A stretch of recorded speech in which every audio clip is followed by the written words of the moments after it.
मित्रांनो, आजचा आपला कार्यक्रम खूप खास आहे, कारण आज आपल्या सोबत आहेत एक बहुआयामी व्यक्तिमत्व, कलाकार, सिनेमाच्या पडद्यामागचा कुशल कारागीर आणि इतिहासाचा अभ्यासक अंतेश टेकाळे. अंतेश हे लातूर जिल्ह्यातील देवणी या गावचे रहिवासी. लहानपणापासून चित्रकलेची आवड आणि त्या आवडीला त्यांनी करिअरमध्ये रूपांतरित केलं.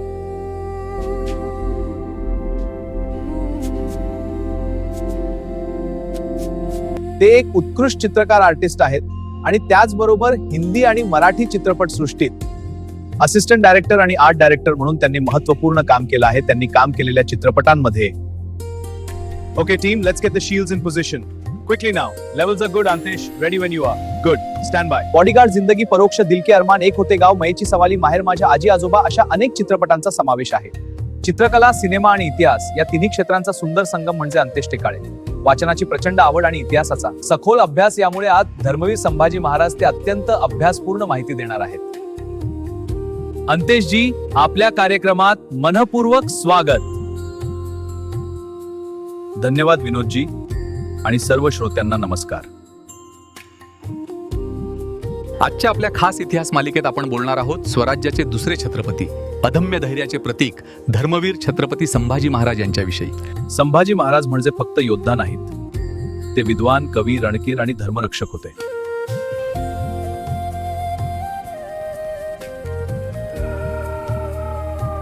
आज आपण त्यांच्या जन्मापासून बलिदानापर्यंतचा प्रवास जाणून घेणार आहोत आणि त्यांच्या बुद्धभूषण मधील काही ओव्या देखील ऐकणार आहोत. संभाजी महाराजांचा जन्म कुठे झाला आणि त्यांचे बालपण कसे होते? त्यांचे बालपण लढाऊ वातावरणात गेले. 14 मे 1600 रोजी पुरंदर किल्ल्यावर त्यांचा जन्म झाला. मातोश्री सईबाईंच्या निधनानंतर जिजाऊंनी त्यांना संस्कार दिले.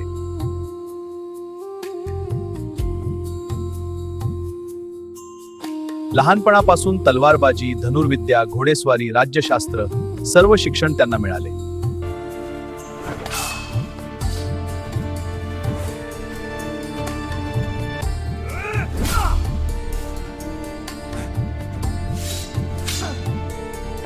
भाषांबाबतही ते पारंगत होते ना? हो, खरंच ते अनेक भाषा जाणत होते. वाह, खूप छान.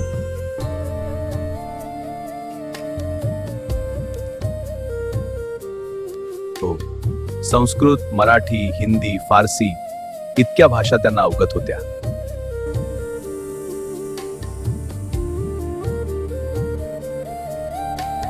छत्रपती पदावर त्यांचा राज्याभिषेक कसा झाला?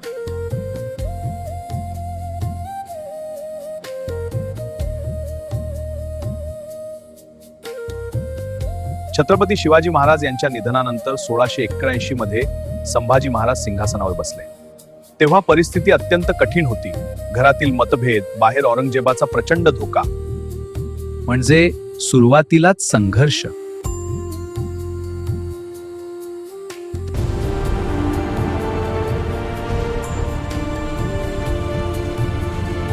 हो, पण त्यांनी गनिमी कावा वापरून स्वराज्य मजबूत केलं. औरंगजेबाशी त्यांची लढाई कशी होती? हो, ती लढाई खूप तीव्र होती.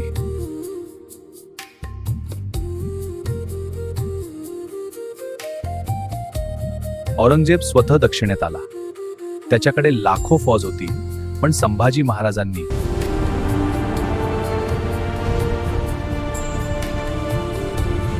एकही किल्ला गमावला नाही.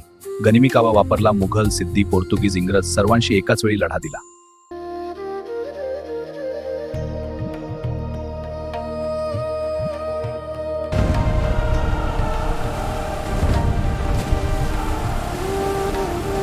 इतक्या मोठ्या साम्राज्याला त्यांनी थोपवलं, हेच मोठेपण आहे. लोकांना त्या पराक्रम माहिती आहे, पण साहित्यिक बाजू कमी माहिती आहे. म्हणजे ते फक्त तलवारीचे नव्हे, तर लेखणीचेही सम्राट होते. हो, त्यांनी बुद्धभूषणम हा संस्कृत ग्रंथ लिहिला. त्यात राज्यकारभार, नैतिकता, राजधर्म यावर मार्गदर्शन आहे.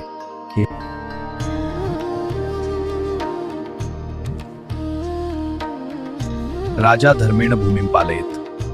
राजा धर्माने राज्य चालवतो तेव्हा प्रजा सुखी होते. विद्या विवेक विहीना बलम विनाशाय. विद्या आणि विवेक नसलेलं बळ विनाशाला कारणीभूत ठरतं. धर्मो रक्षति रक्षितः. जो धर्माचं रक्षण करतो, धर्म त्याचं रक्षण करतो. म्हणजे ते फक्त तलवारीचे नव्हे, तर लेखणीचेही सम्राट होते. त्यांच्या नेतृत्वाखाली गोव्याजवळ पुरकादीला सिद्धींचा सामना केला, मुघलांच्या पुरवठा मार्गावर हल्ले केले.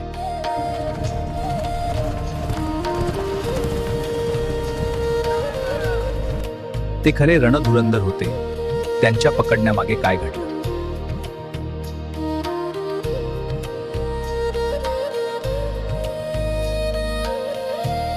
गणोजी शिर्केच्या फितुरीमुळे संगमेश्वर येथे ते मुघलांच्या हाती लागले.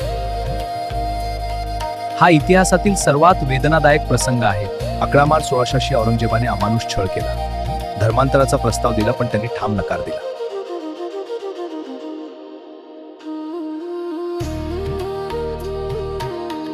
म्हणूनच ते धर्मवीर झाले.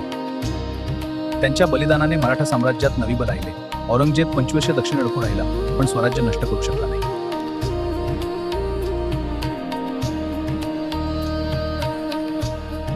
हेच त्यांच्या बलिदानाचं सामर्थ्य आहे. संभाजी महाराज आपल्याला काय शिकवतात? धैर्य, धर्मनिष्ठा, विद्वत्ता आणि स्वराज्यनिष्ठा. मित्रांनो, धर्मवीर छत्रपती संभाजी महाराज यांच्या पराक्रमाची, विद्वत्तेची आणि बलिदानाची ही गाथा इथेच थांबवतो. इतिहासाचा या तेजस्वी अध्यायातून आपण धैर्य, धर्मनिष्ठा आणि स्वराज्य प्रेमाची प्रेरणा घेऊया. जय भवानी, जय शिवाजी, जय संभाजी. जर हा पॉडकास्ट तुम्हाला आवडला असेल तर कृपया लाईक करा, शेअर करा आणि इतिहास, संस्कृती आणि प्रेरणादायी माहितीसाठी आपला हॅपी पिक्सेल्स यूट्यूब चॅनल नक्की सबस्क्राईब करा. पुन्हा भेटूया एका नव्या विषयासह. तोपर्यंत नमस्कार.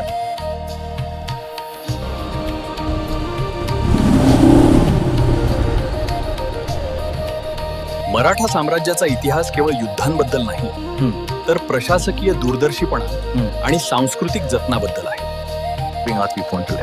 The Sahyadri forts reveal the true vision of Chhatrapati Sambhaji Maharaj. His foresight, especially in naval defense. जेव्हा आपण संभाजी महाराजांची रणनीती पाहतो, तेव्हा आपल्या लक्षात येते की त्यांनी किती कौशल्याने स्वराज्याचं रक्षण केले.